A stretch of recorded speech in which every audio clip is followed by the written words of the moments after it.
Hello students, welcome to Discover English.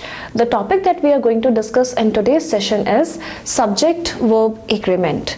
Before we begin to discuss this topic in detail, let me make it very clear to you that this concept of subject-verb agreement is one of the most widely tested concepts in the verbal ability section of most of the MBA entrance examinations.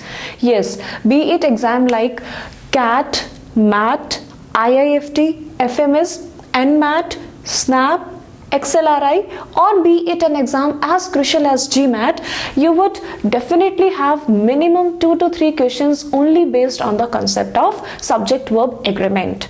And sometimes in most of the exams, you may even get around 4 questions only based on the concept of subject-verb agreement. So that makes it very clear that how important this concept of subject-verb agreement is in the verbal ability section of MBA entrance examinations.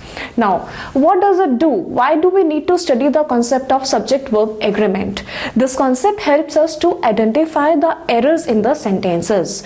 You will get some sentences in your exam wherein you have to identify the errors. So that is when you need a clear understanding of the concept of subject-verb agreement. Let us try to understand this concept in detail. The concept of subject-verb agreement is very simple. What you have to do is, you need to see what is the subject in your sentence.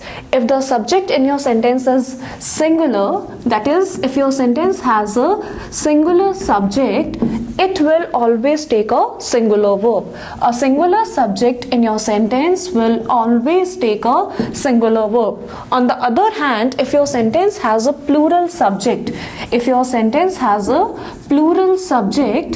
will always take a plural verb. Right? So, you need to see whether the subject in your sentence is singular or plural, and the verb in your sentence would be according to the subject. That is, if your sentence has a singular subject, it will always have a singular verb. If your sentence has a plural subject, it will always have a plural verb. Let us try to understand in detail what a subject is. Subject, as most of you might be knowing, is the doer in a sentence, the one who does something in a sentence. That is the doer. The doer in your sentence is the subject, or you can also say subject is nothing but the noun or a noun phrase. A noun, as you might be knowing, is the name of a person, place, or a thing, right? And noun phrase is nothing but a phrase that functions just like a noun. For example, I can say, the crazy brown dog went running through the mud. I say, the crazy brown dog went running through the mud. In this sentence, what is the noun phrase? Noun phrase is a phrase that functions just like a noun. The crazy brown dog is a noun phrase in this sentence, right? Because it tells us which dog we are talking about. So noun phrase is nothing but a phrase that functions just like a noun, and it will always have either a noun or a pronoun. Noun is the name of a person, place, or a thing, and pronoun is what we use in place of a noun. So noun phrase would always have either a noun or a pronoun. So now let's come back to the main concept. Subject is the doer or the noun in my sentence, whereas a verb is a action word. Anything that expresses an action is a verb. For example, I can say go, come, sing, take. All these words are nothing but the verbs because they express some kind of action. The trick here is to correctly identify where the verb is a singular verb or a plural verb. This is where most of the students go wrong. What the mistake that they make is, they tend to feel that any word which is followed by S is always a plural word, which is not the case. How do you correctly identify whether the verb is a singular verb or a plural verb? Let's have a look here. Go is a verb. If I add S or ES with go, it becomes goes. So goes is nothing but a singular verb, not a plural verb. Goes is a singular verb. The mistakes that most of the students make is they see whether the word is followed by s. If the word is followed by s, they mark it as a plural verb, right? But that is not the case.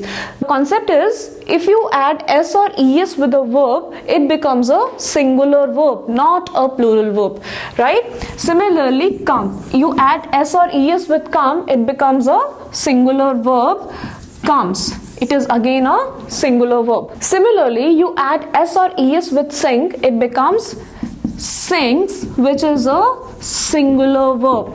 Again, you add s or es with take, it becomes takes, which is again a singular verb. The rule in the nutshell is, any verb that is followed by s or es is always a singular verb. Without s or es, go, come, sing, take. Without s or es, they are always plural verbs. They are always plural verbs. Now, why do normally students make this mistake? Why do students feel that any word that is followed by s is always a plural word? The students mistake the verb with nouns. In case of noun, which is a name of a person, place or a thing, for example, bus, pen, or I can say chair, right?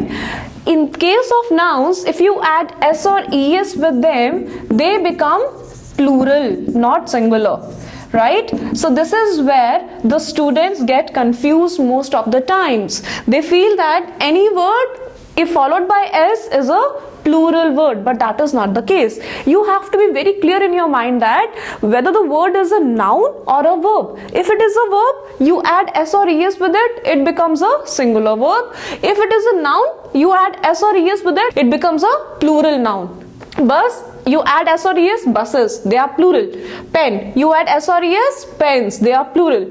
Chair, you add s or es, they are chairs, which is again plural, right? So this is the concept in the nutshell. Let us have a look at more of singular verbs. We have is, am, was, has. They are called as auxiliary verbs in English grammar, which are singular verbs. Is, am, was, has. They are auxiliary verbs. And plural verbs can be are, have, were, etc. They are all auxiliary verbs. Let me give you a quick recap of the concept of subject-verb agreement.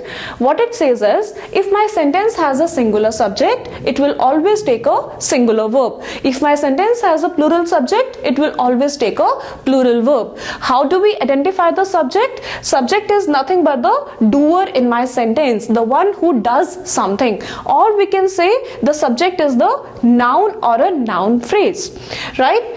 Verbs. What are verbs? Verbs are nothing but the action words. Anything that expresses an action is a verb. For example, go, come, sing, take. The trick here is to correctly identify whether the verb is a singular verb or a plural verb. If you add s or es with a verb, it becomes a singular verb. Go, you add s or es with it, it becomes goes, it is a singular verb. Similarly, come, you add s or es with it, it becomes comes, which is again a singular verb. So on and so on. And you have to be very, very careful not to confuse the singular verbs or the plural verbs with the singular nouns or the plural nouns, right? With noun, if you add s or es, it becomes a plural noun. But it is the other way around in case of verbs. With verbs, if you add s or es, they become singular. So students, I hope that you have very clearly understood the concept of subject-verb agreement. The concept is very, very simple, isn't it? But then, this concept being so simple, students still end up making so many mistakes in identifying the errors in the sentences related to subject-verb agreement. Why is it so? I mean, the concept is so very simple. All you have to do is you need to identify the subject correctly, whether it is singular or plural, and accordingly you have to put the verb. But despite that, students end up making so many mistakes. Why does it happen? Why is it so? See, the problem is we make mistakes in the most basic things. Either the students are not able to identify the subject correctly, or even if they have identified the subject correctly, they are not able to correctly identify whether that subject is singular or plural. That is the very basic thing. To identify the subject and to identify whether it is singular or plural. Secondly, students, despite knowing it very well that a verb, if it ends with s or es, is always a singular verb, still they end up marking that verb which ends with s or es as a plural verb. That's a very basic mistake. We have been taught very clearly that if a verb ends with s or es, it is a singular verb, but our tendency is to always mark the word ending with s or es as a plural word, right? So that is where we normally go wrong. So to help you correctly identify any kind of errors related to the concept of subject-verb agreement, what I have done is I have explained this concept with the help of couple of rules which will help you correctly identify whether the subject in your sentence is a singular subject or a plural subject, and also they will help you identify the right verb to be associated with those subjects. There are around 7 to 8 such rules associated with this concept, and once you have mastered those rules, I guarantee you, I assure you that you would certainly be able to crack any question related to the concept of subject-verb agreement in your exam. That's for sure. So students, let us have a look at those rules with the help of some examples. I'll be covering a few of those 7 to 8 rules in this session, while the rest of the rules I'll be covering in my upcoming videos. Okay, so here is the rule 1 associated with the subject-verb agreement. Before I explain to you what this rule is all about, let us just read this sentence and try to identify the error simply using the concept that we have just learned. Okay, so this sentence is, the number of children contracting these dangerous diseases are falling. So now, according to the concept that I have just told you, the first thing that we need to do is we need to identify the subject in this sentence. Now, are you confused? Can you identify the subject in this sentence? The number of children contracting these dangerous diseases are falling. What is the subject here? Most of you might be guessing children is the subject, or you might be guessing diseases is the subject, or you might be thinking the number is the subject. Identifying the right subject confuses you, isn't it? Here I'll tell you a beautiful trick which will always help you identify the subject correctly in your sentence. What you have to do is, you need to look at the verb. The verb here is are, right? Now ask yourself the question, what are falling? That means, what is the verb doing? So now, is it the children who are falling? No. Is it the diseases which are falling? No. Is it the number which are falling? Yes. I am talking about the number in this sentence. So the number is the subject in my sentence. Now, I have correctly identified the subject in my sentence.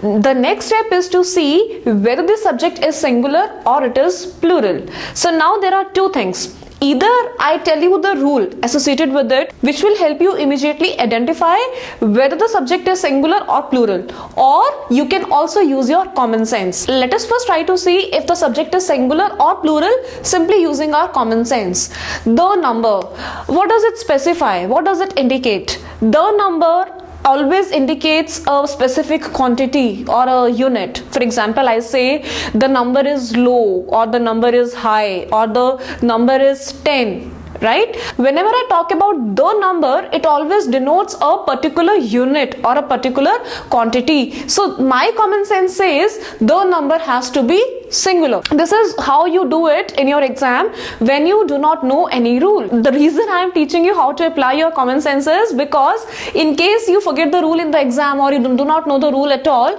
you must always try to crack the questions simply using your common sense.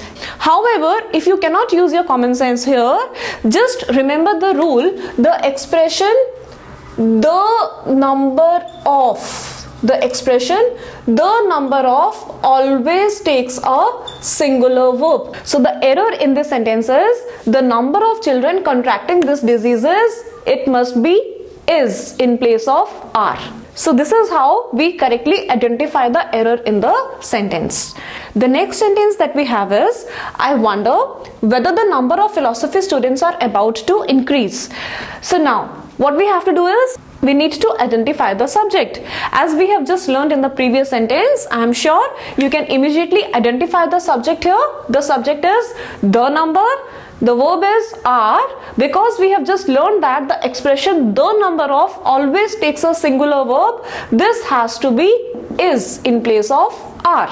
So the correct version of this sentence must be, I wonder whether the number of philosophy students is about to increase, because we have the expression the number of, which always indicates a unit and hence always takes a singular verb. Coming to the third sentence, we have, a number of trainees that we recruited has already dropped out.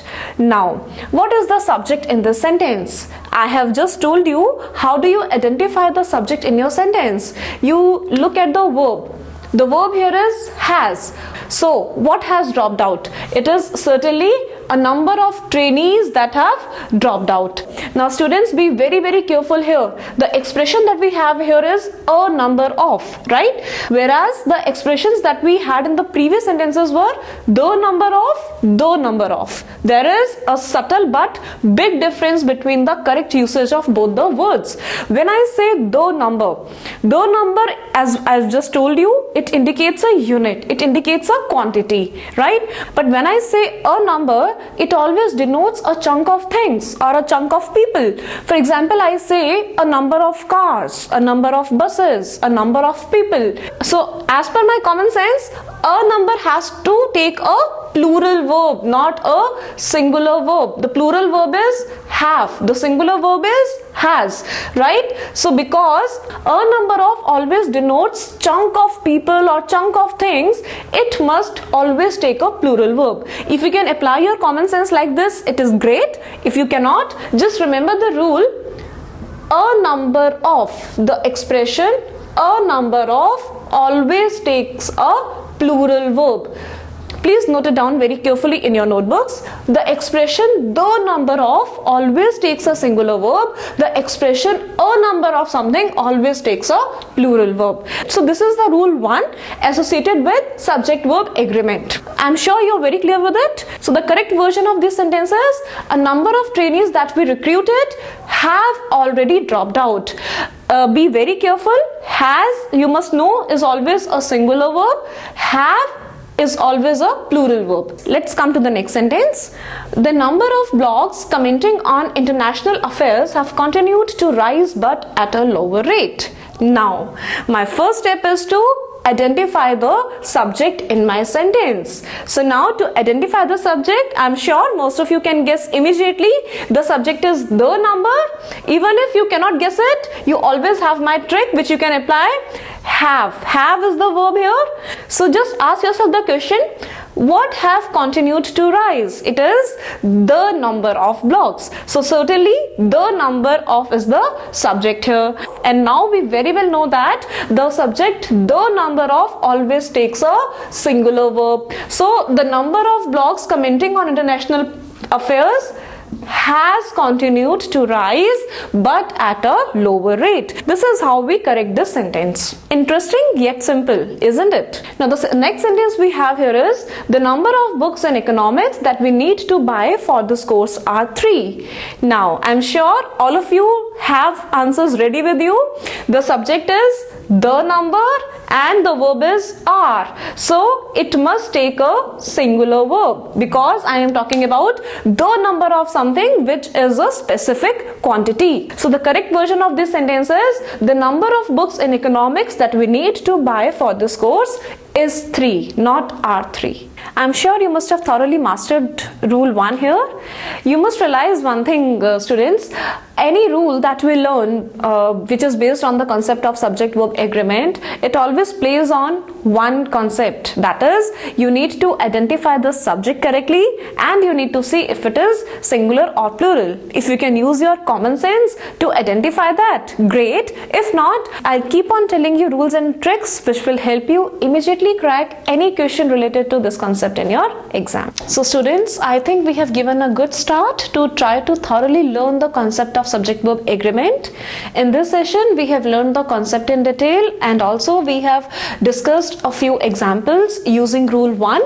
I am sure you must be quite clear with all of it by now. If you have any comments or any queries, you can post them at the comment section below. Of course, there are many more rules associated with the concept of subject-verb agreement and I'll be covering them up in my upcoming videos. Till then, you keep revising your concepts, keep practicing and keep watching my videos. And I humbly request you students, if you find my videos useful for your learning, do subscribe to my channel, and once you have done that, please hit the notification button which will give you automatic alerts about all of my upcoming videos. I'll be back very soon with many more interesting concepts for you. Till then, you take care of yourself and please don't forget to subscribe to my channel. Thank you so much.